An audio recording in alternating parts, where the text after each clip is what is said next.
भारतीय जनता पक्षाच्या पश्चिम महाराष्ट्र संघटनात्मक बैठकीत SIR मध्ये जास्तीत जास्त मतदारांच्या नोंदणी करण्याच्या सूचना देण्यात आल्या आहेत।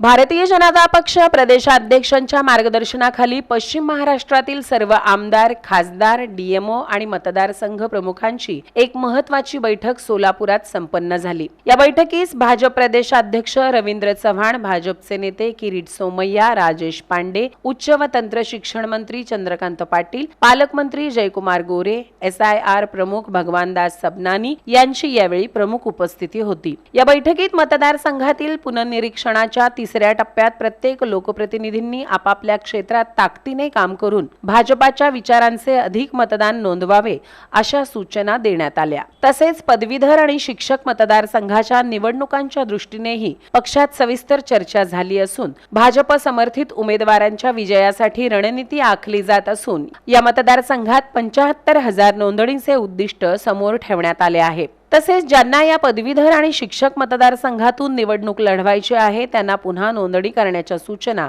यावेळी देण्यात आल्या। दरम्यान भाजपच्या शहर अध्यक्ष रोहिणी तडवळकर यांनी या संघटनात्मक बैठकीबाबत अधिक माहिती दिली।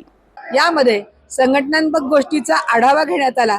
संघटना कोणकोणत्या पातळीवर काय काय काम करते याचा सर्व जिल्ह्यांनी आढावा दिला।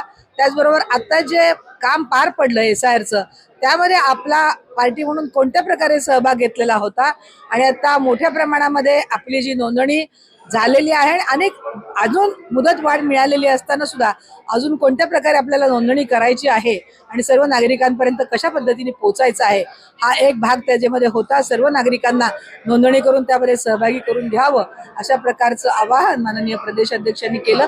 त्याचबरोबर ही बैठक सकाळी 11 ते 2च्या वेळामध्ये पार पडली। त्यानंतर 3 वाजता पदवीधर मतदारसंघाची बैठक होती।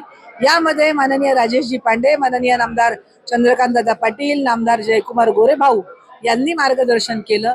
यामध्ये शिक्षक आणि पदवीधर मतदारसंघामध्ये जे भारतीय जनता पार्टीचे दोन्ही उमेदवार निवडणूक लढणार आहेत त्यासाठी पदवीधरची नोंदणी करणं कशी आवश्यक आहे आणि पदवीधर मतदारसंघाची नोंदणी करून, कारण आता दर 5 वर्षांनी जेव्हा परत निवडणूक लागते तेव्हा पहिली नोंदणी होते ती रद्द होते आणि पुन्हा नोंदणी करून पुन्हा उमेदवाराला मतदान करायचं असतं।